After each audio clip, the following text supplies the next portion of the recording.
Hello மக்களே, எல்லாரும் நல்லா இருப்பீங்க நம்புறேன். நம்ம இன்னைக்கு இந்த வீடியோவில் என்ன பார்க்க போறோம்னா 2025 ரிலீஸ் ஆன ஐடென்டி அப்படின்ற படம் தான் பார்க்க போறோம். இந்த படத்துல ட்விஸ்ட் இல்லைங்க, ட்விஸ்டர் தான் படமே இருக்கு. படத்தோட ஒன்லைன் எடுத்துக்கிட்டீங்கன்னா, ஒரு ஃபேக்டரியில ஒரு கொலை நடக்குது. கொலை நடந்ததை ஒரு பொண்ணு பார்த்துடுறா. அந்த கேஸை விசாரிக்கிற ஆஃபீஸர் ஸ்கெட்ச் ஆர்டிஸ்ட் மூலயமா அந்த கொலைகாரனை கண்டுபிடிக்க ட்ரை பண்றாரு. அந்த கொலை பண்ணவனை கண்டுபிடிச்சாங்களா இல்லையா, அவன் எதுக்காக கொலை பண்ணான் அப்படின்றதான் மீதி கதை. கண்டிப்பா உங்களுக்கு இந்த படம் போரே அடிக்காது. வாங்க வீடியோக்குள்ள போலாம். படத்தோட ஆரம்பத்தில் ஒரு குட்டி பையனை காட்டுறாங்க. இவன் செல்ஃபில் புக் எல்லாத்தையுமே கரெக்டாக அடுக்கி வச்சுட்டு இருக்கான். அங்கே வந்து நர்ஸுக்கு ஒரே ஆச்சரியம், எப்படி இந்த குட்டி பையன் இந்த சின்ன வயசில் கரெக்டாக புக் எல்லாமே அடுக்கி வைக்கிறானே. அந்த குட்டி பையனோட அங்கிள் இருந்தாலும் ஒரு டாக்டர் தான். அவருன்ட்டு என் அக்காவோட 2வது பையன் இவன் தான். என் அக்கா ஆர்டிஸ்ட்னு தெரியும்ல, இவனுக்குள்ளேயும் அந்த திறமை இருக்கு. இவனுக்கு படிக்க தெரியாதுனாலும் புக்கோட டெக்ஸ்ட்டை வச்சு கரெக்டாக அடுக்கி வைக்கிறான் அப்படின்ற மாதிரி சொல்லிட்டு இருக்காரு. இந்த சின்ன வயசுலேயே இவ்வளோ திறமை இருக்கே அப்படின்னு அந்த குட்டி பையன் தான் ஹீரோன்னு நினச்சிங்கன்னா நீங்கள் நினச்சது கரெக்ட். இந்த குட்டி பையன் தான் நம்ம படத்தோட ஹீரோ கரண். கட் பண்ணால் அவங்க அம்மாவை காட்டுறாங்க. அவங்க ஐசியூ வார்டில் அட்மிட் ஆயிருக்காங்க. இவங்களால ரைட் சைடு தான் உங்களால் அசைக்க முடியாமல் இருந்துச்சு. இப்போ லெஃப்ட் சைடு பார்ட்டுமே அசைக்க முடியாது. லெஃப்ட் சைடும் பேரலைஸ்ட் ஆயிடுச்சு அப்படின்ற தகவல் அந்த நர்ஸ் சொல்லுது. அவருக்கு ரொம்ப வருத்தம். அந்த அம்மாவும் ஒன்றும் சாதாரண ஆள் இல்லை. போலீஸ்க்கு ஸ்கெட்ச் ஆர்டிஸ்டா வேலை பார்த்துட்டு இருந்திருக்காங்க. அதாங்க திருடங்களை பார்த்தவங்களாம் அவனோட முகம் இந்த மாதிரி இருந்துச்சுன்னு சொல்ல படம் வைவாங்களே அந்த வேலை. நம்ம காதலிச்சு ஒரு போலீஸ் ஆஃபீஸர் கல்யாணம் பண்ணாங்க. ஆனால் காதலிச்ச அன்பு கல்யாணத்துக்கு அப்புறம் இல்லை. கல்யாணத்துக்கு மேலே அவன் கொடுமைப்படுத்த ஆரம்பிச்சிட்டான். அந்த கொடுமையெல்லாம் சகிச்சுக்கிட்டு 10 வருஷம் அவங்க கூட வாழ்ந்தாங்க. 10 வருஷத்துக்கு அப்புறம் பொறுக்க முடியாம தான் டிவோர்ஸுக்கு அப்ளை பண்ணி டிவோர்ஸ் கிடைச்சிச்சு. கோர்ட்ல இவங்களோட பொண்ணு இவங்க கிட்டையும் 2வது பையனை அவங்க அப்பா கிட்டே இருக்கணுன்ற மாதிரி தீர்ப்பு சொல்லிட்டாங்க.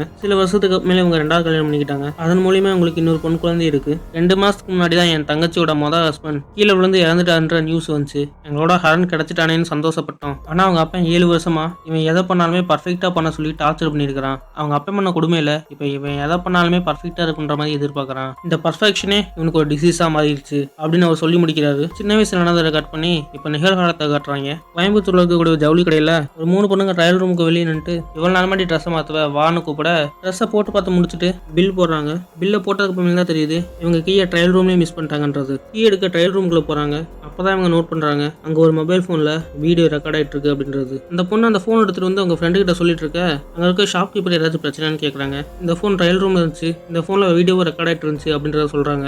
அப்போ அவங்க சந்தேகப்படுற மாதிரி ஒரு பையன் இருக்கிறான். அந்த வேலை செய்கிற போனை வாங்கிட்டு போயிட்டு இது ஓன் போன் தானா சொல்லு யாரா நீன்னு கேட்க அந்த பையன் போனை பண்ணிட்டு ஓடிடுறான். இவர் துரத்தி போறாரு ஆனா வேகமா ஓடிடுறான். யாரா நீ இவ்வளவு கேர்லஸா இருக்க யோசிக்கிறக்குள்ள இந்த வேலை செஞ்சவன் கார்டு எடுத்துட்டு ஏதோ குடோன் மாதிரி எடுத்துக்கு போறான். அங்க பார்த்தா அந்த போனை பண்ணிட்டு போனால அவன் வந்து போனை கொடுக்குறான். இப்பதான் புரியுது இவங்க 2 பேருமே கூட்டுக்கிற பண்ணிட்டு அந்த குடோனே இவனுக்கு ஏற்ற மாதிரி செட்டப் பண்ணி வச்சிருக்கான். போன்ல அந்த வீடியோவை கம்ப்யூட்டருக்கு மாத்தி அந்த பொண்ணு ட்ரெஸ் மாத்தின வீடியோ எடுக்கிறான். அவள் ஃபேஸை வச்சு ஃபேஸ்புக்ல அவளோட ப்ரொஃபைலை கண்டுபிடிக்கிறான். நக்குன்னு ஒருத்தனுக்கு ஃபோன் பண்ணி நான் ஒரு ப்ரொஃபைல் சென்ட் பண்ணியிருக்கேன் அதோட டீட்டெயில் கொடு அப்படின்னு கேட்கறான். அவன் இந்த பிரச்சனைக்கு நான் வரல என்னை விட்டுன்னு சொல்றான். உனக்கு தான் காசு வருது இல்ல, பழைய கால் ரெக்கார்டிங்லாம் என்கிட்ட இருக்குது, அதை கொஞ்சம் ஞாபகம் வச்சுட்டு அவளோட டீட்டெயிலை சென்ட் பண்ணு அப்படின்னு மேட்டி டீட்டெயில்ஸ் வாங்குறான். அந்த பொண்ணு இருந்தால அவள் போலீஸ் ஸ்டேஷன்ல கம்ப்ளைண்ட் கொடுத்துட்டு வெளியே நிற்கிறான். அந்த ஷாப் கீப்பர் இருந்தால அமர் அவன் அந்த பொண்ணை போலீஸ் ஸ்டேஷனுக்கு முன்னாடியே வச்சு பேட்டுறான். அந்த வீடியோ காட்டி எனக்கு 3 லட்ச ரூபா வேணும், போலீஸ்ல போய் சொன்னாவோ இல்ல பணத்தை தராட்டினாவோ இந்த வீடியோ இன்டர்நெட்ல பரவ ஆரம்பிச்சிடும், உனக்கு அடுத்த மாசம் கல்யாணம் இருக்குல்ல அதை ஞாபகம் வச்சுக்கோ அப்படின்னு மேட்டி அவளை வச்சு அவள் அக்கௌண்ட்ல இருக்க காசையும் எடுக்கிறான். மிச்ச காசை நாளைக்கு தர சொல்லிட்டு இவன் கூட உனக்கு கிளம்பி போறான். அங்க பார்த்தா இவனுக்கு முன்னாடி வேற யாரோ இருக்காங்க.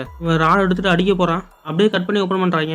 இவன் மேல பீரை ஊற்றி எரிக்க அந்த ஃபேக்டரியை கொழுந்து விட்டு எரியுது. ஏற்றவன் யாருன்னு தெரியல, அவனோட ஃபேஸையும் காட்டல. கேரளாவில் இருக்கக்கூடிய 2 போலீஸ் ஆஃபீஸர் பேசிட்டு இருக்கிற காட்டுறாங்க. என்ன விஷயம்னா அந்த குடோன்ல வச்ச பாடி எடுத்து யாரோ ஆத்துல தூக்கி போட்டிருக்காங்க. அந்த பாடியை கேரளா போலீஸ் கைப்பற்றிட்டாங்க. சம்பவம் நடந்தது தமிழ்நாட்டிலையும் தமிழ்நாடு போலீஸ் அந்த பாடியை கேட்குறாங்க. அந்த பாடி அவங்க கிட்ட கொடுத்துரு, அவங்க கிட்ட கிடைச்ச திங்ஸ் எல்லாம் நீயே வச்சிரு, 2 வாரம் கழிச்சு கூட கொடுத்துக்கலாம் அப்படின்றத சொல்லி முடிக்க டிஒஎஸ்பி தினேஷ் அவர் சொன்னதை அப்படியே ஃபாலோ பண்றாரு. அடுத்து நம்ம தினேஷை ஆலன் அப்படின்ற கனடா போலீஸ் பாக்குறாரு. எதுக்காகனா ஆலிசா அப்படின்ற பொண்ணு ஒரு கேஸுக்கு சாட்சி இருக்காங்க. அவங்களுக்கு ரீசெண்டா ஆக்சிடென்ட் ஆயிடுச்சு. அந்த ஆக்சிடென்ட்டை வேணுக்குன்னா யாரோ பண்ண மாதிரி இருக்கு. நான் விசாரிச்சுட்டு இருக்க கேஸுக்கு இவங்க தான் சாட்சி. நடந்த ஆக்சிடென்ட்ல அவங்களுக்கு மண்டையில் அடிபட்டுருச்சு. அதன் காரணமா அவங்க குழப்பத்தில் இருக்காங்க. அவங்க சாட்சி சொல்ற வரைக்கும் எனக்கு ஒரு சேஃபான பிளேஸ் வேணும், நீங்க தான் ஹெல்ப் பண்ணணும் கேட்க தினேஷ் அவருக்கு அப்பார்ட்மெண்ட்டை ரெக்கமெண்ட் பண்றாரு. அடுத்து நம்ம ஹீரோட ஃபேமிலியை கட்டுறாங்க. நம்ம ஹீரோ ஹரன், அவங்க அக்கா, அவரோட தங்கச்சி இவங்க எல்லாம் ஒன்னா இருக்காங்க. இவங்களும் அதே அப்பார்ட்மெண்ட் தான் வாழ்ந்துட்டு இருக்காங்க. ஆலன் அலிசாவை கூட்டிட்டு அப்பார்ட்மெண்ட்டுக்கு போக ஹீரோட ஃபேமிலியை லிஃப்ட்ல மீட் பண்றாங்க. அங்க 2 ஃபேமிலியுமே இன்ட்ரடியூஸ் ஆகிக்கிறாங்க. ஆலன் எலிசாட்ட தெளிவா சொல்லிடுறாரு, இந்த அபார்ட்மெண்ட்ல இருக்கவங்களை பொறுத்த வரைக்கும் நீ நானும் அண்ணன் தங்கச்சி, இங்க இருக்க யாருக்கிட்டையும் தேவையில்லாம பேசாத, உனக்கு ஏதாச்சும் வேணும் இல்ல ஏதாச்சும் சொல்லணும்னா மோஸ்ட் ஆஃப் த டைம் நான் இங்கே தான் இருப்பேன், உனக்கு எதுனாலும் என்கிட்ட கேளு. அப்படி நான் இல்லாட்டினா கான்ஸ்டபிள் மெர்சி இருக்காங்க, அவங்க பிரெக்னன்ட் லீவ்ல இருக்காங்கன்னு நினைக்காத, அவங்க கிட்ட கண்ணு இருக்குன்றத மறந்துடாத அப்படின்றத சொல்லி முடிக்க நம்ம ஹீரோ ஹரனோட மாமா இருந்தால அவனும் அதே அபார்ட்மெண்ட்ல தான் தங்கி இருக்கான். அவனோட ரூமுக்கு நம்ம ஹீரோ போறாரு. அங்க அவன் அவனோட பூனையை கூப்பிட்டு இருக்கான். அவனோட பூனை பால்கனி மூலமா மேல் வீட்டுக்கு போயிருச்சு. பூனையை சாப்பிட வாவான்னு கூப்பிடுறான். அது வரமாட்டேங்குது. அது வர மாதிரி தெரியல. போன வாரம் ஸ்கூட்டி காணாம போச்சுல, அதை பத்தி தினேஷ் வீட்டுல விசாரிச்சுட்டு இருக்காங்க. வா அதை போய் பார்க்கலான்ட்டு 2 பேர் போறாங்க. அந்த அந்த பூனை இவன் வீட்டில் இருந்து அலிசாவோட ரூமில் போய் நிற்குது. தினேஷ் வீட்டுக்கு போக அங்கே தினேஷோட பையன் சொல்ல ஸ்கெட்ச் ஆர்டிஸ்ட் வந்துட்டு இருக்கான். அதை பார்த்துட்டு அந்த ஹீரோ படம் வந்துட்டு இருக்கவன்ட்ட போய் கேள்வி கேட்குறான். அந்த பையன் அந்த ஆளோட காது மூஞ்ச ஒட்டின மாதிரி தானே இருக்குன்னு சொன்னான். நீங்க என்ன இப்படி வந்துருக்கீங்கன்னு சொல்ல, நான் வந்துட்டு இருக்கிறது ரொம்ப கஷ்டமான படம், உனக்கு இதை பற்றி என்ன தெரியும், ஓரமா நில்லு அப்படின்ற மாதிரி சொல்லிடுறான். நம்ம ஹீரோ உடனே பேப்பரையும் பென்சில் எடுத்து ஒரு காது வரைஞ்சு காட்டுறான். அந்த பையன்ட்ட காட்ட, ஆமா இது மாதிரி தான் இருந்துச்சு காது அப்படின்றான். இந்த சாஃப்ட்வேர்ல இது மாதிரி தான் சின்ன சின்ன எரர்லாம் வரும் அப்படின்னு இவன் தப்ப மறைக்க பார்க்கறான். ஹரன் இது சாஃப்ட்வேரோட தப்பு இல்ல, உங்களோட தப்பு இல்ல. அவன் வரைஞ்ச காதை காட்டுறான். இந்த மாதிரி காது மனுஷங்க யாருக்குமே கிடையாது. அதையுமே பார்க்கணும்னா காமிக்ஸ் புக்கில் தான் பார்க்கணும். நீங்க ஒவ்வொரு டைமும் வரைஞ்சு கட்டுறப்ப அவன் ஆமாமான்னு தலையாட்டினான். அப்பவே தெரிஞ்சுக்கிட்டேன் இவன் அந்த குற்றவாளியை பார்க்கலன்ட்டு. உண்மையை சொல்ல யாரு குற்றவாளியை பார்த்தீங்கன்னு கேட்க அவன் அவனோட தங்கச்சியை கை காட்டுறான். அந்த பாப்பாக்கு சொல்றதுக்கு பயமா இருந்துச்சாமா, அதனால அந்த குற்றவாளியோட முகத்தை அந்த பாப்பா இவன்ட்ட சொல்லிச்சாமா. அதை அந்த பையன் உள்வாங்கி இவன்ட்ட சொல்லியிருக்கான். எப்பேற்பட்ட வேலையை பார்த்துருக்காங்க பாத்தீங்களா. அந்த குட்டி பாப்பா அடையாளம் சொல்ல நம்ம ஹீரோ ஸ்கெட்ச் பண்றாரு. ஸ்கெட்ச் பண்ணிட்டு அதை காட்ட அவன் பிளம்பர் வேலைக்கு இருந்தவனாமா. பிளம்பர் வேலைக்கு வந்தவன் பேனை போட்டு ஸ்கூட்டி ஆட்டையை போட்டு போயிருக்கான். ஹீரோ கேஸ் அசால்ட்டா சால்வ் பண்ணதை அந்த பெங்களூர் போலீஸ் ஆலன் பார்த்துட்டே நிற்கிறான். ஆலிசாக்கு ஆக்சிடென்ட் ஆச்சுல, அந்த டைமிங்ல இருக்க சிசிடிவி கேமரா செக் பண்ண அந்த நேரத்தில் எந்த வண்டியும் கிராஸ் ஆகல அப்படின்றத தினேஷ் ஆலன்ட்ட சொல்லிட்டு இருக்காரு. அப்போ கூட அந்த ஆஃபீஸர் ஒரு ஐடியா கொடுக்குறாரு. என்ன ஐடியானா காலையில மாதிரி ஸ்கெட்ச் ஆர்டிஸ்ட் விட்டு வரைய சொல்றாரு. தினேஷுக்கு அதுல நம்பிக்கை இல்லை. ஏன்னா காலையில வந்தவனே கோலாது பண்ணிட்டான். அந்த ஆலன் ஹரன்ட்ட ஹெல்ப் கேட்கறான். இவங்க எதுக்காக இங்க இருக்கான்ற உண்மையை சொல்லி ஸ்கெட்ச் பண்ண சொல்லி கேட்கறான். உங்க டிபார்ட்மெண்ட்ல இதுக்குன்னு ஆளுங்க இருப்பாங்களே, அவங்க கிட்ட கேட்டா வரைஞ்சு கொடுப்பாங்களான்னு கேட்க, எனக்கு இதை பிரைவேட்டா ஹேண்டில் பண்ணும், இந்த பொண்ணு ஆல்ரெடி கொலை பண்ண பார்த்துருக்காங்க, காலையில நீ சூப்பரா வரைஞ்ச, இந்த கேஸுக்கு ஹெல்ப் பண்ண முடியுமான்னு கேட்க நம்ம ஹரன் வரைய ஒத்துக்கிறாரு. அடுத்த நாள் அவர் வீட்டுக்கு போய் வரைய ஆரம்பிக்கிறாரு. அலிசா அவன் மூஞ்ச பார்த்து சொல்ற மாதிரி எல்லாம் அக்யூரேட்டா சொல்றாங்க. நம்ம ஹீரோவா அவங்க சொல்ல வரையிறாரு. பாதி வரைஞ்சிட்டு இருக்கப்பே ஸ்டாப் பண்ணி போதுன்றாரு. கான்ஸ்டபிள் அவங்களை கூட்டிட்டு போயிடுறாங்க. ஒரு போட்டோவை கட்டி இது உங்களுக்கு ஞாபகம் இருக்கான்னு கேட்கறாரு. ஒரு கேஸ்ல ஸ்கெட்ச் ஆர்டிஸ்ட் வரைஞ்ச பிக்சர் இது. உண்மையான குற்றவாளிக்கும் ஸ்கெட்ச் ஆர்டிஸ்ட் வரைஞ்ச பிக்சருக்கும் ஏகப்பட்ட வித்தியாசம் இருந்துச்சு. ஸ்கெட்ச் ஆர்டிஸ்ட் வரைஞ்ச மாதிரி அந்த ஒரு பையனை போட்டு ஆன்லைன்ல அடி நடிச்சாங்க. எப்பயே பார்த்தவங்களோட முகத்தை ரீகால் பண்ணி சொல்றப்ப இது மாதிரி பிரச்சனைலாம் வரதான் செய்யும். அதெல்லாம் இருக்கட்டும், ஸ்கெட்சை நீ ஃபுல்லா முடிக்காமே அவங்க தப்பா தான் சொல்றாங்கன்றத உன்னால எப்படி சொல்ல முடியுது அப்படின்னு இவர் கேட்க, அவர் வரைஞ்ச போட்டோவை காட்டுறாரு. அந்த பிக்சர் பார்க்க இவர மாதிரியே இருக்கு. நான் தான் குற்றவாளினா என்னை நேரடியாவே கட்டிக்கலாமே, எதுக்கு இந்த ஸ்கெட்சிங்லாம். இதே மாதிரி தான் அமெரிக்காவில் ஒரு கேஸ் இருந்துச்சு. பல வருஷத்துக்கு முன்னாடி குற்றவாளியை பார்த்த பொண்ணை கூட்டிட்டு வந்து டீட்டெயில் கேட்டப்ப அந்த பொண்ணு சொன்னது என்னமோ ஆப்போசிட்ல ஸ்கெட்ச் பண்ணவங்களோட ஃபேஸ் தான். அந்த பொண்ணுக்கு ஆக்சிடென்ட் ஆச்சுன்னு சொன்னீங்களே, அதனால கூட இப்படி இருக்கலாம். குற்றவாளியோட ஃபேஸ் உங்களுக்கு ஞாபகம் இருந்துச்சுன்னா ஈஸியாக கண்டுபிடிச்சிடலாம், கவலைப்படாதீங்க. ஆனால் அதை வேற மாதிரி தான் கண்டுபிடிக்கணும். நம்ம கிரைம் ஸ்பாட்டுக்கு போனோம்னா குற்றவாளியோட ஃபேஸை ரீகால் பண்றதுக்கு அவங்களுக்கு கொஞ்சம் ஈஸியாக இருக்குன்னு தோணுது. நம்ம அதை வேணுமா ட்ரை பண்ணி பார்க்கலாம். இவங்க இப்போ தப்பா சொன்னாங்கன்றத அவங்களுக்கு தெரிய வேண்டாம் அப்படின்றத சொல்லி முடிக்க கட் பண்ணா அவங்க 3 பேரும் காலைல டிராவல் பண்ணிருக்காங்க கிரைம் ஸ்பாட்டை நோக்கி. அவங்களுக்கு பிடிச்ச மியூசிக்கை ஹரன் ப்ளே பண்றான். அன்னைக்கு என்னென்ன பண்ணீங்கன்றத ஒரு டைம் யோசிச்சு பாருங்க. நம்ம இப்போ டிராவல் பண்ணிட்டு இருக்கோம், உங்களை சுற்றி நாங்களா இருக்கோம், இந்த விஷயத்த எல்லாம் மறந்துருங்க. அன்னைக்கு நீங்க என்ன பண்ணிட்டு இருந்தீங்கன்ற மட்டும் யோசிச்சு பார்த்து சொல்லுங்க அப்படின்னு சொல்ல இவங்களும் ஒவ்வொன்றா சொல்ல ஆரம்பிக்கிறாங்க. இவங்க ஃப்ரெண்டு கிட்ட இருந்து சாயங்காலம் கால் வந்துச்சாமா. அப்போ இவங்க ஒயிட் கலர்ல ட்ரெஸ் போட்டுருந்தாங்களாமா. அவங்க ஊர்ல இருந்து கோயம்புத்தூருக்கு ட்ரெயின் வழியா வந்தாங்களாமா. அங்கிருந்து எங்க ஃப்ரெண்டோட ஸ்கூட்டி எடுத்துட்டு வெளியே போறப்ப சமுத்ரா சில்க்ஸ் அப்படின்றாங்க. ஹீரோ தடுக்கிறாரு. என்ன பேரை சொன்னீங்க, திரும்பி சொல்லுங்க. சமுத்ரா சில்க்ஸ். பார்க்க பழைய பில்டிங் மாதிரி இருக்கும். அப்போ ஹீரோ எதை யோசிக்கிறாரு, இப்பதான் காட்டுறாங்க அந்த பில்டிங்கை கொளுத்துனதே நம்ம ஹீரோ தான்ட்டு. ஹீரோக்கு அப்பதான் புரியுது அந்த குற்றவாளியே இவர் தான்ட்டு. அவங்க சொல்ல நம்ம ஹீரோ ஸ்கெட்ச் பண்ண ஆரம்பிக்கிறாரு. அவங்க அப்ப என்ன சொன்னாங்களோ அதை அச்சு பிசுறாம அப்படியே சொல்றாங்க. ஆனா நம்ம ஹரன் தான் உசராயிட்டாரு. அவங்க சொல்றதெல்லாம் கேட்டு வேற யாரோ ஒருத்தவங்களோட ஃபேஸை வரைஞ்சிடறான். அவர் வரைஞ்சதை அந்த பொண்ணுகிட்ட காட்டல. அந்த பொண்ணு பார்த்துச்சுன்னா படம் தப்பா இருக்குன்னு சொல்லிடும்ல, அதனால போய் அந்த ஆலன்ட்ட காட்டுறான். இது சும்மா ரஃபா தான் வரைஞ்சிருக்கேன், இதை அவங்க கிட்ட காட்ட வேண்டாம், பார்த்து கன்ஃபியூஸ் ஆகிறதுக்கு சான்ஸ் இருக்கு, இதை நான் டெவலப் பண்ணிட்டு தரேன்றான். அந்த ஆலன் அதை வாங்கி பார்த்துட்டு அப்போதைக்கு அவங்க மூக்கு ரவுண்டா இருக்குன்னு சொன்னாங்க, இப்போ வேற மாதிரி இருக்குன்னு கேட்கறான். அப்போதைக்கு தப்பா சொன்னாங்க, இப்போ அவங்க கரெக்ட் பண்றாங்க, அவங்களோட மெமரி எரர் அப்படின்றான். நீ டெவலப் பண்ணி தர வரைக்கும் எனக்கு டைம் இல்லை, நான் மற்றவங்களுக்கு காப்பி கொடுக்கணும், அதனால இவன் தானான்னு கன்ஃபார்ம் பண்ணும் அப்படின்ட்டு போய் அவங்க கிட்ட கேட்கறான். அவங்களும் ஆமா இவன் தான்றாங்க. இதில் அவங்க வேற நீங்க ப்ளே பண்ண மியூசிக் ரொம்ப நன்றி, கேஸை ரீகால் பண்றதுக்கு அந்த மியூசிக் ரொம்ப ஹெல்ப்ஃபுல்லா இருந்துச்சுன்றாங்க. ஹீரோக்கு என்ன சொல்றேன்னு தெரியல. இவங்க அபார்ட்மெண்ட்டுக்கு போக ஹீரோட அக்கா இருக்காங்கல்ல, அவங்க அந்த பொண்ணுகிட்ட வந்து பேசுறாங்க. எங்க போனீங்க இவ்வளவு நேரம், உங்க பிரதரோட நம்பருக்கு கால் பண்ண எடுக்கவே இல்லை அப்படின்னு சொல்லிட்டு இருக்காங்க. இவங்க யாருன்னே தெரியாத மாதிரி நிக்கிறாங்க. அந்த போலீஸ்காரவும் அந்த போலீஸ்காரன்ட்டே போய் ஒரு தகவல் சொல்றாங்க. என்னன்னா இவங்க வீட்டில் தங்கியிருந்தாங்களோ ஒரு கான்ஸ்டபிள், அவங்களுக்கு பிரெக்னென்ட் வழி வரவும் அவங்கள இவங்க ஹாஸ்பிட்டலே சேர்த்துட்டாங்களாமா. அந்த ஆலன் ஹாஸ்பிட்டலோட அட்ரஸ் கேட்கறான். நாங்களே இப்போ ஹாஸ்பிட்டல் தான் போறோம், எங்க காரை ஃபாலோ பண்ணுங்கன்னு சொல்லிட்டு இவங்க எல்லாம் கிளம்பி ஹாஸ்பிட்டல் போறாங்க. அன்னைக்கு இந்த பொண்ணு பார்த்தது நம்ம ஹீரோவை தான். ஆனா இன்னும் ஏன் போலீஸ்ல போட்டு கொடுக்காம இருக்காங்கன்னு தெரியல. இதை தெரிஞ்சுக்கிறதுக்காக ஜேமரை செட் பண்ணி அதை பூனை கழுத்தை மாட்டிடுறாரு. இவர் நினைச்ச மாதிரியே அந்த பூனை அந்த பொண்ணோட வீட்டுக்கு போயிடுது. பூனை கத்துற சவுண்ட்ல இவங்க எந்திரிச்சுக்கிறாங்க. எந்திரிச்சு போனை பாக்குறாங்க. போன்ல சிக்னல் இல்ல. ஹரன் எங்க வீட்டு லாக்கை ஓப்பன் பண்ண ட்ரை பண்றாரு. அதே சமயத்துல அந்த போலீஸ்காரன் அப்பார்ட்மெண்ட்டுக்கு வரான். டோரை யாரோ ஓப்பன் பண்ண ட்ரை பண்றாங்கன்னு தெரிஞ்சுக்கிட்டவங்க போன் எடுத்து கால் பண்றாங்க. கால் போக மாட்டேங்குது. நம்ம ஹீரோ கதவை திறக்கிறாரு. அதே நேரத்துல அவங்க மாமங்கார பூனை காரான்னு சொல்லிட்டு வரான். நீ என்ன அங்க பண்ணிருக்கன்னு கேட்க ஏதோ கதவை உடைக்கிற மாதிரி இருந்துச்சு, அதான் வந்தேன் அப்படின்றான். மாமங்கார கதவை திறக்கிறான். உள்ளுக்கு பார்த்தா அவ கண்ணை எய்ம் பண்ணிட்டு நிக்கிறா. அவ பயத்தோட கண்ணை பிடிச்சிட்டு யார் நீங்களான்னு கேட்க ஆலன் வந்துடுறான். ஏன் என்னாச்சு, யாரோ கதவை உடைச்ச மாதிரி இருந்துச்சு, அதான் வந்து பார்த்தோம் அப்படின்றான். ஆனா அந்த பொண்ணு கண்ணை எய்ம் பண்ண மாதிரி அப்படியே தான் நிக்கிறா. அலிசா நான் தான் ஆலன் அப்படின்னு அவனோட பேரை சொல்றான். இவனோட பேரை சொன்னதுக்கு அப்புறம் தான் அவங்க கண்ணையை கீழே இறக்குறாங்க. நம்ம ஹீரோட மாமனுக்கு சந்தேகம் வந்துருச்சு. இவ்வளோ பக்கத்தில் இருக்கான் ஆலன். அவனோட பேரை சொன்னதுக்கு அப்புறமேல் தான் யாருன்னே தெரியுது. இந்த அபார்ட்மெண்ட்ல யாரை பார்த்தாலுமே 5லேருந்து 10 செகண்ட் கழிச்சு தான் யாருன்னே சொல்ற. அவளுக்கு ரீசெண்டாக தான் ஆக்சிடென்ட் ஆச்சு. அந்த விபத்துலேருந்து இன்னும் அவங்க மீண்டு வரல. அதனால தான் இவங்க இப்படி இருக்காங்க அப்படின்ற மாதிரி ஆலன் சொல்றான். இது அதனால இல்லை, இதில் வேற ஏதோ பிரச்சனை இருக்குன்ட்டு அவர் ஒரு ஃபோட்டோ காட்டி இது யாருன்னு கேட்குறாரு. அவங்க தெரியலன்றாங்க. அந்த ஃபோட்டோ யாருன்னா சூப்பர் ஸ்டார் ரஜினிகாந்த்.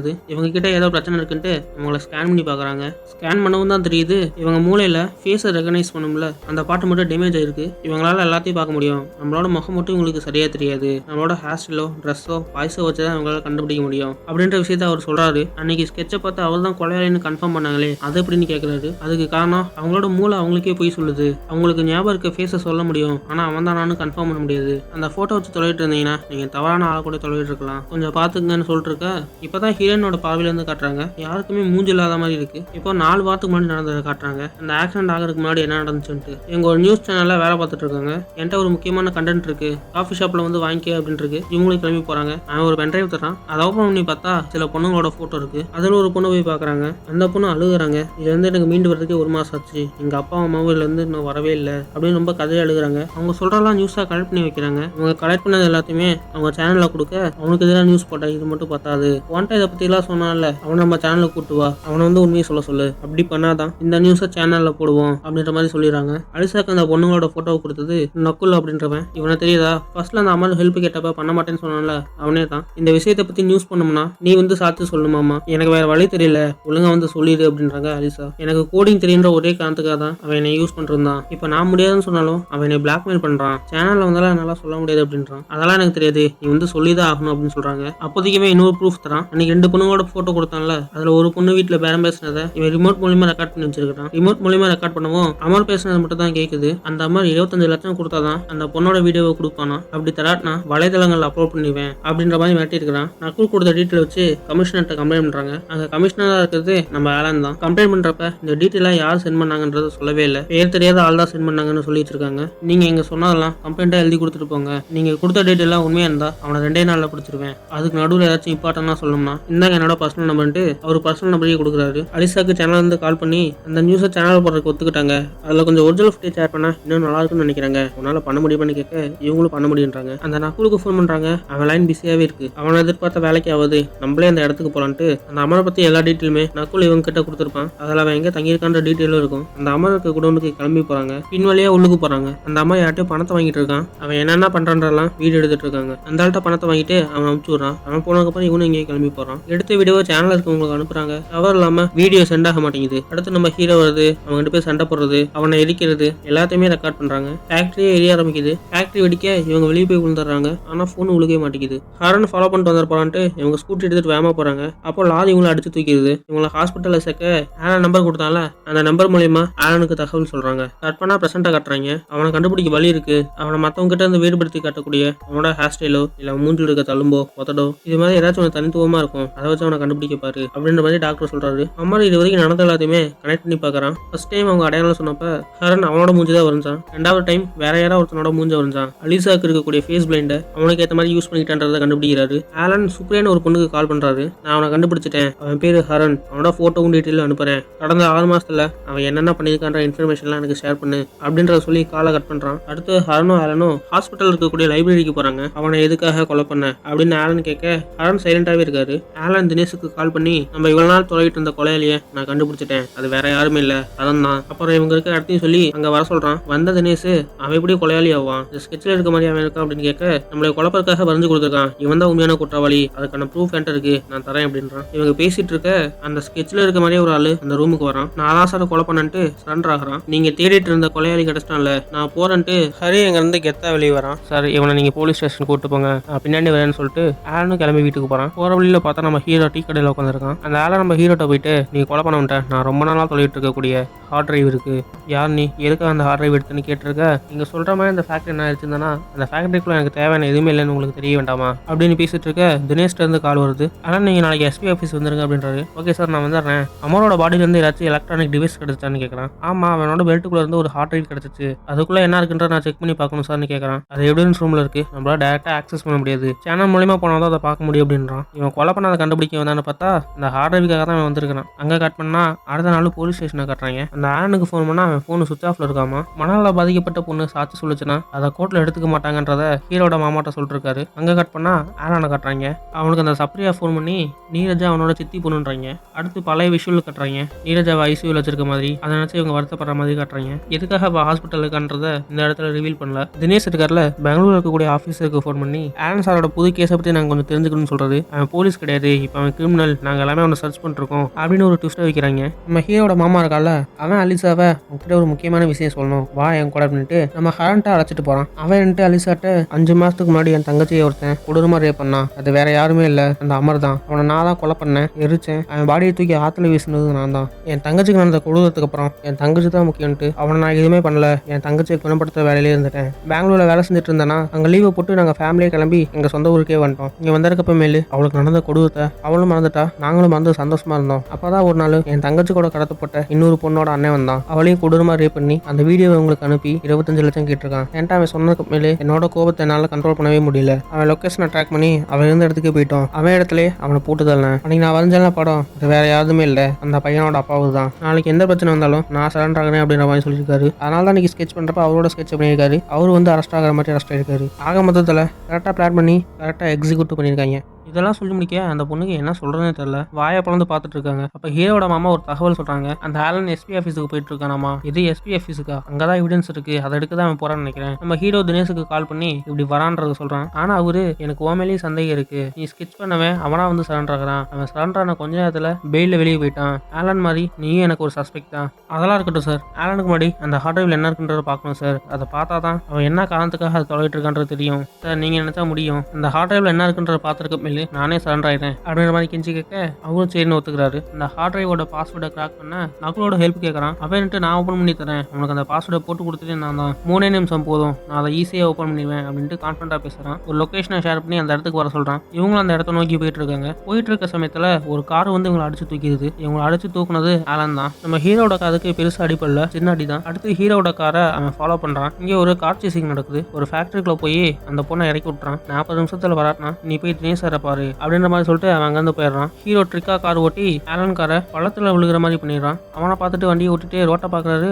இவருக்கு ஆப்போசிட்ல ஏதோ வண்டி வருது, அப்படியே கட் பண்ணிடுறாங்க. ஹீரோக்கு என்னாச்சுன்னு காட்டல, அங்கே கட் பண்ணி 2 நாளைக்கு அப்புறம் என்ன நடக்குன்னு காட்டுறாங்க. அந்த பொண்ணு அலிசா நம்ம ஹீரோட மாமன்ட்ட என்ன நடந்துச்சுன்னு சொல்றாங்க. அந்த பொண்ணை இறக்கி விட்டுறதுக்கு ஹரன் வரான். அவன் பார்க்கவே ரொம்ப அடிபட்ட மாதிரி இருக்கிறான். அந்த பொண்ணை வண்டி ஓட்ட சொல்லிட்டு அந்த ஸ்பாட்டுக்கு போறாங்க. அங்க பார்த்தா தினேஷ் இருக்காரு. வண்டியில இருந்த துப்பாக்கி எடுத்துட்டு போய் தினேஷை சுட்டு அந்த ஹார்ட் டிரைவ் எடுக்கிறான். அந்த பொண்ணுக்கு என்ன பண்றனே தெரியல. அவளையும் சுட பார்க்கறான். ஒரு கொடூரமான சிரிப்பை சிரிச்சுட்டு அவளை சுடாம விட்டுறான். அவன் ஒரு கொலைகாரன் தினேஷை சுட்டு கொண்டுட்டான். இந்த 2 நாளா என்ன பண்றது, யார்கிட்ட சொல்றேன்னு எதுவுமே தெரியாம இருந்தேன். இப்பதான் நான் இதை உங்ககிட்ட சொல்றேன். அவன் பண்ண கொலைக்கு என்ன யூஸ் பண்ணிட்டான்னு சொல்ல, உன்னை அவன் யூஸ் பண்ணல, அவன் பண்ண கொலைக்கு உன்னை சாட்சி ஆக்கிட்டான் அப்படின்ற மாதிரி சொல்லிட்டு இருக்கப்பே அந்த இடத்துக்கு நக்குல் வரான். வா நக்குல், அன்னைக்கு நீ கொஞ்சம் நேரத்துக்கு முன்னாடி வந்திருக்கலாம், நீ வராதனால எவ்வளவு பெரிய பிரச்சனை தெரியுமா? தெரியும் அலிசா, அந்த இடத்துக்கு நான் உங்களுக்கு முன்னாடி வந்துட்டேன். என்னோட வேனை தூரமா பார்க் பண்ணியிருந்தேன். அவன் தினேஷை சுட்டதை நான் பார்த்தேன். நீங்க எல்லாமே போலீஸ்ல சரண்டர் ஆக வேண்டாம் தான் நான் இது வரைக்கும் சரண்டர் ஆகாம இருக்கேன். அன்னைக்கு உங்களை சுட பார்த்தப்ப நான் பயந்துட்டேன். நீங்க ஹரன் கூட தான் வரீங்க, ஆனா ஹரனும் இல்லையா?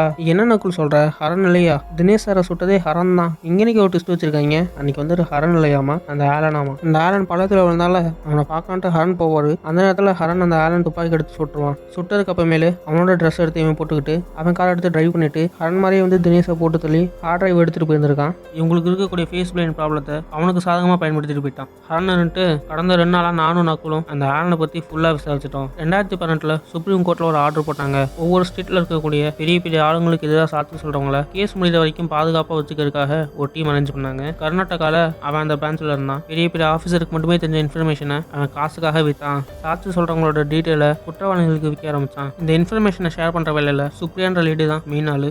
ஆலன் எப்படி மாட்டினான்னா சித்ராமால் அப்படின்ற ஒருத்தவங்களோட ஐடென்டிட்டி வித்துருக்கான். அவங்க சாட்சி சொல்ல போறது கர்நாடகாலே மிகப்பெரிய ஆளான சின்னப்பாக்கு எதிரா. இதுக்கு நடுவில் அந்த சின்னப்பாவை காட்டுறாங்க. அவன் குளிச்சுட்டு இருக்க அவனோட அசிஸ்டன்ட் சார் நம்மளோட ஃபிளைட் அங்கே லேண்ட் பண்ண விட மாட்டாங்களாமா, ஏதோ காரணம் சொல்றாங்கன்னு சொல்றான். அப்படின்னா பிசினஸ் கிளாஸ்ல ஒரு சீட்டை புக் பண்ணு அப்படின்றான். அவன் பண்ண பெரிய ஸ்கேம சித்ராமாவோட ஹஸ்பண்ட் தான் வெளியே கொண்டு வந்திருப்பான். அவன் வீட்டுக்கே தேவராஜை போட்டு தள்ளிடுறான். அவன் கொலை பண்ணதை சித்ராமா பார்த்துடுறாங்க. அவங்க ஹஸ்பண்டோட கொலைக்கு ஐ வீக்னஸும் அவங்க தான். சித்ராமா பத்தின இன்ஃபர்மேஷனை ஆலன் வித்துறான். இவங்களை கொல்றதுக்கு ஒரு அட்டெம்ப்ட் நடக்குது. அதுல இருந்து அவங்க எப்படியே தப்பிச்சிட்டாங்க. அவங்களுக்குன்னு ஒரு ஐடென்டிட்டி கொடுத்து இப்போ சேஃபான இடத்துல வச்சிருக்காங்க. சித்ராமாவோட டீட்டெயில் ரிவீல் பண்ணவும் தான் ஆலன் மாட்டிக்கிட்டான். அவன் பிளேஸ்ல வேற ஆஃபீஸரை போட்டு அவனை டீ ப்ரொமோட்டும் பண்ணிட்டாங்க. இப்போ சித்ராமா எங்க இருக்காங்கன்றது அவங்களுக்கு செக்யூரா இருக்க ஆஃபீஸரை தவிர வேற யாருக்குமே யாருக்குமே தெரியாது. அந்த சின்னப்பா நான் மாட்டிக்கிட்டேன்னா உங்க எல்லாத்தையும் மாட்டி விட்டுருவேன்ற மாதிரி மாட்டிருக்கான். அதனால அந்த சித்திரம்மாவை கொல்றதுதான் இப்போ ஆலனோட வேலை. ஆலன் அவனோட பழைய ஃப்ரெண்ட்ஸை யூஸ் பண்ணி அவங்க கொச்சின்ல இருக்காங்கன்றத மட்டும் கண்டுபிடிச்சிட்டான். சித்திராமா கொச்சின்ல எங்க இருக்காங்கன்னு தெரியல. ஆனா ஆலனுக்கு ஒன்று கன்ஃபார்மா தெரியும். சிபிஐ ட்ரையல் நடக்கிறப்ப நேஷனல் ஏர்லைன்ஸ் மூலியமா தான் சாட்சி சொல்றவங்களை கூப்பிட்டு வருவாங்க.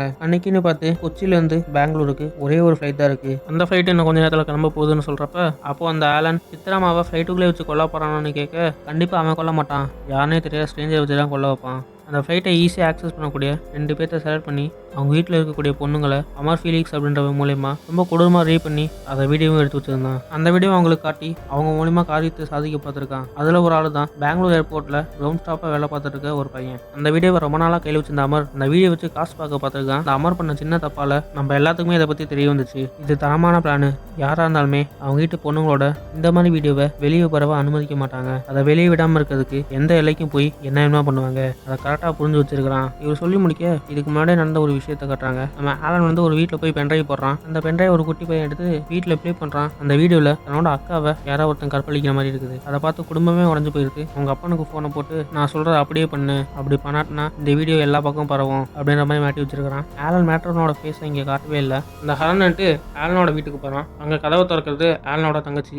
ஹரனோட தங்கச்சி கிட்ட இந்த ரேப் பண்ண விஷயத்த ஞாபகப்படுத்துற மாதிரி பேசுறான். அந்த நேரத்தில் ஹரனோட அக்கா வராங்க. இந்த பில்டிங்கை சுற்றி போலீஸ் இருக்காங்க, அவங்க எல்லாமே என்னையா தொலைகிட்டு இருக்காங்க, நான் அந்த பில்டிங் விட்டு போறதுக்கு இப்ப நீ தான் ஹெல்ப் பண்ண போற அப்படின்ற மாதிரி மிரட்ட நம்ம ஹீரோவோட தங்கச்சி இருந்துட்டு அதெல்லாம் பண்ண முடியாது, எங்க அண்ணனை பத்தி உனக்கு தெரியுமா அப்படின்றா. உங்க அண்ணனை பத்தி தெரியாம நான் இங்க வந்திருக்கேன் அப்படின்னு அவன் பேசிட்டு இருக்க நம்ம ஹீரோவோட மாமாட்ட ஒரு போலீஸ் ஆஃபீஸர் பேசிட்டு இருக்காரு. மொத்த கர்நாடகா போலீஸுமே ஆலனை தான் தொலைகிட்டு இருக்கோம், அவன் கேரளால தான் இருக்கான்ற நாங்க தெரிஞ்சுக்கிட்டோம். இப்போ நாங்க அந்த சிட்டியை லாக் பண்ணி அவனை தொலைகிட்டு இருக்கோம். இது வரைக்கும் அவனை எங்களால கண்டுபிடிக்க முடியல. சாட்சி சொல்றவங்களோட ஐடென்டிட்டி வித்த கேஸ்ல நாளைக்கு அவனை கோர்ட்ல சப்மிட் பண்ணோம். அவன் தான் பண்ணாத மட்டும் கன்ஃபார்ம் ஆயிடுச்சுன்னா அவனை நாங்க அங்கேயே அரெஸ்ட் பண்ணிடுவான். அவன் இங்கே வந்துட்டான்னு தெரிஞ்சிருக்க மேலே ஆலனை பற்றி விசாரித்தோம். அப்போ நாங்கள் அதிகமாக கேட்ட பேர் ஹரன். அவன் யாருன்ற உண்மையை சொல்லுங்க அப்படின்னு இவனும் கேட்க அவங்க வீட்டில் ஆலன்னு சொல்கிறான். ஹரன் ஒரு சாதாரண ஆளு தான் நினச்சிட்டு இருந்திருப்பான். ஆனால் அப்படியே தான் அவனை பார்த்தா உண்மையை சொல்லியிருப்பாங்க. நம்ம ஹீரோ ஒரு ஸ்கை மார்ஷலாமா இப்போ தீவிரவாதிகள்லாம் ஃப்ளைட்டுக்குள்ளே வந்து ஃப்ளைட்டை ஹைஜாக் பண்ணுறதுக்கு வாய்ப்பு இருக்குது. அந்த மாதிரி தீவிரவாதிங்க கிட்ட இருந்து ஃப்ளைட்டையும் மக்களையும் காப்பாற்றுறதுக்காக ஸ்கை மார்ஷலாக ஒரு ஆளாக அப்பாயின்மெண்ட் பண்ணுவாங்க. அவங்க மக்களோட மக்களாக மிங்கிளாகி மக்களுக்கே தெரியாமல் இருப்பாங்க. இந்த மாதிரி ஏதாச்சும் பிரச்சனை வரப்ப அவங்க தீவிரவாதி கிட்ட இருந்து மக்களையும் ஃப்ளைட்டையும் காப்பாற்றுவாங்க. இந்த வேலைக்கு வரவங்க மிலிட்ரியில் வேலை பார்த்து பல ஆப்ரேஷனை சக்ஸஸ்ஃபுல்லாக முடிச்ச ரொம்ப திறமையான ஆஃபீஸர்ஸ் மட்டும்தான் இந்த ஒர்க்கில் ஜாயின் பண்ண முடியும். அவங்களால ஏர்போர்ட்டில் இருக்கக்கூடிய எல்லா இடத்துக்குமே போக முடியும். அவங்களுக்கு எந்த விதமான பர்மிஷனுமே தேவையில்லை. அப்படிப்பட்ட ஒருத்தன் தான் அந்த ஹரன். அவன்கிட்ட கொஞ்சம் ஜாக்கிரதையா இரு அப்படின்ற மாதிரி சப்ரியா சொல்றாங்க. அப்படியே கட் பண்ணா நம்ம ஹீரோ ஏர்போர்ட்டுக்கு போறாரு. அங்க போய் ஃபிளைட்ல மேனேஜ் பண்ணுவாங்களே இந்த டீம்கிட்ட போயிட்டு நடந்தெல்லாம் சொல்றாரு. கொலையாளிக்கு இதுதான் சாட்சி சொல்ல போறவங்கள ஃபிளைட்டுக்குள்ள வச்சு கொல்ல போறாங்க அப்படின்றதெல்லாம் சொல்றாரு. அப்போ ஒருத்தர் நம்ம என்ன ஃபிளைட்டை கேன்சல் பண்ணிடலாம் சார் அப்படின்றான். இது மாதிரி பிரச்சனை வரப்ப ஃபிளைட்டை கேன்சல் பண்ணிட்டா நாங்களா எதுக்கு இருக்கோம், அதுவும் இல்லாம இந்த ஃபிளைட்டை நம்ம கேன்சல் பண்ணிட்டோம்னா அவன் வேற மாதிரி பிளான் போடுவான், நான் உங்களுக்கு செக்யூரா உள்ளுக்கு போறேன். நம்ம ஹீரோ கிளம்பி ஃபிளைட்டுக்கு போயிடுறாரு. நம்ம ஹீரோ மிலிட்டரியில யூஸ் பண்ணக்கூடிய ஒரு டிவைஸை நக்குலுக்கு கொடுத்துட்டு வந்திருக்காரு. இதோட சிறப்பம்சம் என்னன்னா 40,000 அடிக்கு மேலே பறந்தாலும் இவங்களால கால் பேச முடியும். மக்கள்லாம் ஒவ்வொருத்தங்களா உள்ளுக்குன்னு இருக்காங்க. நம்ம ஹீரோ சந்தேகப்படுற மாதிரி யாராச்சும் இருக்காங்களான்னு பார்த்துட்டு இருக்காரு. ஃபிளைட்ல எல்லாமே வர ஃபிளைட் எடுக்காங்க. ஃபிளைட்ல யார் யார் இருக்காங்க அப்படின்ற டீட்டெயில் ஹெட் ஆஃபீஸுக்கு போகுது. ஹெட் ஆஃபீஸில் வந்து நக்குலுக்கு ஷேர் பண்ணுறாங்க. நக்குல் அந்த ஃபோல்டரை ஓப்பன் பண்ண அந்த ஃபோல்டரில் யார் யார் பயணம் பண்ணுறாங்களோ அவங்களோட ஃபோட்டோவும் டீட்டெயில்ஸும் இருக்குது. அதை அலிஷா பார்த்துட்டு இருக்காங்க. நம்ம ஹீரோ என்ன பிளான் பண்ணியிருக்காருன்னா குடான் அடிச்சிச்சுல அன்னைக்கு அந்த அமர் நம்ம ஹீரோ போகிறதுக்கு முன்னாடி ஒருத்தண்ட பணம் வாங்கியிருப்பான். அன்னைக்கு பணம் கொடுத்தவன் தான் இன்னைக்கு இந்த அம்மாவை கொல்ல போகிறான் அப்படின்ற மாதிரி கெஸ் பண்ணியிருக்காரு. அலிசா ஒவ்வொரு ஃபோட்டோவை பார்க்கறதுக்கும் 4 நிமிஷம் எடுத்துக்கிறாங்க. டைம் வேற ஓடிட்டே இருக்க ஹீரோ அடுத்து ஐடியா பண்ணுறாரு. ஹீரோ ஒரு பட்டனை ப்ரெஸ் பண்ண அந்த அம்மா உட்காந்துருக்க சீட்டுக்கு மேலே ஏதோ ஓப்பன் ஆகுது. பின்னாடி இருந்த ஒரு ஆள் வந்துட்டு மேம் இந்த மாதிரி பிரச்சனை வந்துச்சுன்னா நாங்கள் வேற சீட்டு கொடுப்போம் மேம்ட்டு ப்ரைவேட் பிளேஸுக்கு அழைச்சிட்டு போயிடுறாரு. நம்ம ஹீரோ அங்கே போயிட்டு நான் ஒரு ஸ்கை மார்ஷல், உங்களை கொல்ல போதான் எனக்கு இன்ஃபர்மேஷன் வந்திருக்கு, இங்கே சேஃபாக இருங்க மேம் அப்படின்ற மாதிரி சொல்லிட்டு இருக்க அந்த பக்கம் அந்த அலிசா கண்டுபிடிக்கிற மாதிரி தெரியல. அங்கே கட் பண்ணி அந்த ஆலனை காட்டுறாங்க. அவன் நம்ம ஹீரோவோட காட்ட அவ தங்கச்சியை கற்பழிச்ச வீடியோவை காட்டிட்டு இருக்கிறான். இவனுக்கு எப்பறம் அந்த வீடியோ கிடைச்சிச்சுன்னு பார்த்தா வச்சிருந்தாலும் ஹார்ட் டிரைவ். அந்த ஹார்ட் டிரைவ்ல இது மாதிரி பல பொண்ணுங்களோட வீடியோ இருக்காமா. வழக்கம் போல தேவிகாவை மிரட்டுறான். அவன் ஒன்றும் சும்மாலாம் தேவிகாவை மிரட்டல. தேவிகாவை வச்சு மாஸ்டர் பிளானே வச்சிருக்கான். என்ன பிளான்னா இவங்களோட பேஷண்ட் ஒருத்தவங்களுக்கு ஃபேஸ் சர்ஜரி பண்ணணும்னு சொல்லிட்டு ஃப்ளைட்டு மூலியமா வேற ஊருக்கு கூட்டு போக சொல்றான். ஆனா நீ கூட்டு போக போறது உன் பேஷண்ட் இல்ல என்னைய அப்படின்ற மாதிரி ஒரு பிளானை போட்டுக்கிறான். அப்படியே நம்ம ஹீரோவை காட்டுறாங்க. நம்ம ஹீரோ அலிஷாவை கேட்டே இருக்காங்க. அப்போ அவங்க அவனோட முகத்துல தழும்பு இருந்துச்சு, அதான் அவர் டிபார்ட்மெண்ட்லேயே சொல்றாரு. நக்குலு சர்ச் பண்ணி பார்க்க அப்படி முகத்துல தழும்போட யாருமே இல்லை, எனக்கு என்னமோ அவன் அந்த ஃப்ளைட்லேயே வரல அப்படின்ற மாதிரி நக்குலு சொல்றாரு. அப்போ ஹீரோ ஃபர்ஸ்ட் கிளாஸ்க்கு போக அங்கே அந்த சின்னப்பா உட்காந்துருக்கான். அந்த சின்னப்பாவை இந்த ஃப்ளைட்டுக்கு வர வச்சதே நம்ம ஹீரோ தான். அவனோட பிரைவேட் ஜெட்டை ஏர்போர்ட்டில் லேண்ட் பண்ணுறதுக்கு அனுமதிக்காத மாதிரி பண்ணியிருப்பாரு. அவனுக்கு வேற வழியே இல்லை, ஏன்னா கொச்சி டு பெங்களூர் ஒரே ஒரு ஃப்ளைட் தான் இருக்கு. இந்த மாதிரி ஏதாச்சும் நடக்கும்ட்டு ஹீரோ தரமான ஸ்கெட்ச் போட்டிருக்காரு. அந்த சின்னப்பாவை கண்ணை வச்சு மாட்ட அவன் நடந்ததை சொல்றான். பெங்களூர்ல கிரவுண்ட் ஸ்டாப்பா வேலை பார்க்கக்கூடிய ஒரு பையனோட தங்கச்சியை கற்பழிச்சு அதை வச்சு அவனை மிரட்டி அந்த அம்மாவை போட்டு தள்ளுறேன்ட்டு ஒரு பிளான் பண்ணான். அப்படி முடியாட்டினா பிளான் பி இருக்குன்னு சொன்னான். நீ என்னமோ பண்ணிக்கிட்டு நான் அதை கேட்கல, எனக்கு தெரியாது அவன் என்ன பண்ண போறான்ட்டு அப்படின்ற மாதிரி அவனும் சொல்லிடுறான். டிபார்ட்மெண்ட்ல இருந்து ஹீரோக்கு கால் பண்ணி சித்ராமா புக் பண்ண ஐடியில இருந்து இன்னும் 6 டிக்கெட் புக் ஆயிருக்கு அப்படின்ற மாதிரி சொல்றாரு. அவங்க 6 பேர்த்தோட சீட் நம்பர் நக்குலுக்கு சென்ட் பண்ணி அவங்கள பத்தின இன்ஃபர்மேஷனை கலெக்ட் பண்ண சொல்றான். நக்குலும் அந்த 6 பேர்த்தனை பத்தின இன்ஃபர்மேஷன் ஏதாச்சும் கிடைக்குமான்ட்டு நெட்ல சர்ச் பண்றாரு. அவங்க 6 பேருமே ஹை ப்ரொஃபைல் கேஸுக்கு சாட்சி சொல்றதுக்கு வந்தவங்க. சித்ராமா மாதிரி இவங்க 7 பேர்த்தோட ஐடென்டிட்டியை தான் ஆலன் வித்திருப்பான். இவங்க எல்லாமே ஆலனுக்கு எதிராக தான் சாட்சி சொல்ல போறாங்களாட்டுக்கு. போலீஸோட பாதுகாப்புல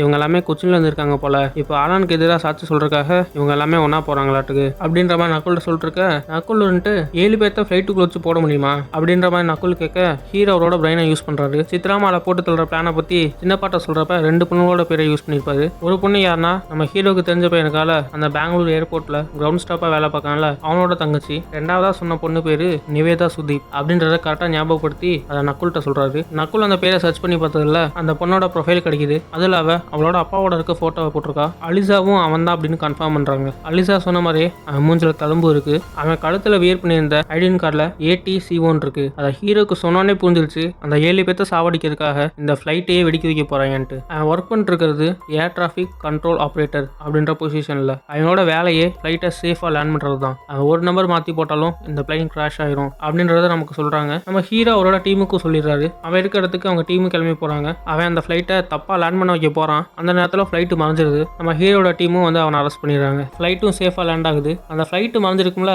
அதுக்கு காரணம் நம்ம ஹீரோ தான். நம்ம ஹீரோ போய் பைலட் போய் சொல்லியிருப்பாரு. ஃபிளைட்டோட லைவ் லொகேஷனையும் ஆஃப் பண்ணிருப்பாரு. ஃபிளைட்டோட லைவ் லொகேஷன் இல்லாம கீழே இருக்கவங்களால எதுவும் பண்ண முடியாதுன்றத கரெக்டா புரிஞ்சு அடிச்சிருப்பாரு நம்ம ஹீரோ. என்னதான் இவர் ஃபிளைட்டை சேஃபா லேண்ட் பண்ணியிருந்தாலும் அந்த ஆலன் தப்பிச்சு வெளியூருக்கு போயிட்டான். ஆலனுக்கு ஹெல்ப் பண்றது சப்ரியா அப்படின்ற லேடி தான். ஆலனுக்கும் தனியா ஒரு ஐடென்டிட்டி கிரியேட் பண்ணி வச்சிருக்காங்க. ஆதார் கார்டு, பாஸ்போர்ட், பேன் கார்டுன்ட்டு அவங்க கிரியேட் பண்ண எல்லா டாக்குமெண்ட்டும் கொடுக்குறாங்க. அதெல்லாம் வாங்கிட்டு இவன் ஒரு பிரைவேட் பிளைன்ல போறான். ஆனா அந்த ஃபிளைட்டுக்கு ஸ்கை மார்ஷலா இருக்கிறது நம்ம ஹீரோ தான். நம்ம ஹீரோ போய் உட்கார அவனோட வெப்பனான அந்த ஹார்ட் டிரைவ் எடுத்து காட்டுறான். இதுக்குள்ள ஏகப்பட்ட வீடியோ இருக்கு. உன்னோட தங்கச்சியோட வீடியோவும் சேர்த்து தான். நான் மட்டும் ஒரு கிளிக் பண்ணனா இதுக்குள்ள இருக்க வீடியோவை இந்த உலகமே பார்க்கும் அப்படின்ற அப்படி மாட்டுறான். அதுக்குள்ள எதுவுமே இல்லைன்றான் நம்ம ஹீரோ. எப்படின்னு பாத்தீங்கன்னா ஆலன் தப்பிச்சு போறதுக்கு முன்னாடி அவனை ஸ்கேன் பண்ணிப்பாங்க. அந்த ஸ்கேன் பண்ண ரூம்ல இருக்கக்கூடிய வார்னிங் நோட்டீஸை காட்டுறாங்க. மொபைல் போனோ இல்லை ஏதாச்சும் எலக்ட்ரானிக் டிவைஸோ இருந்தா அதை வெளியே வச்சிருப்பாங்க. உள்ளுக்கு ரொம்ப பவர்ஃபுல்லான காந்தம் இருக்கு. நீங்க கொண்டு போனீங்கன்னா உங்களோட டேட்டாலாம் இரேஸ் ஆகிறது கூட வாய்ப்பு இருக்கு அப்படின்ற அப்படி இருக்கு. ஆலனுக்கு பாதுகாப்பா அவன் ஸ்கை மார்ஷலை கூட்டு வந்திருக்கான். ஹீரோ என்னதான் 2 அடி வாங்கினாலும் நம்ம ஹீரோ அவங்கள போட்டு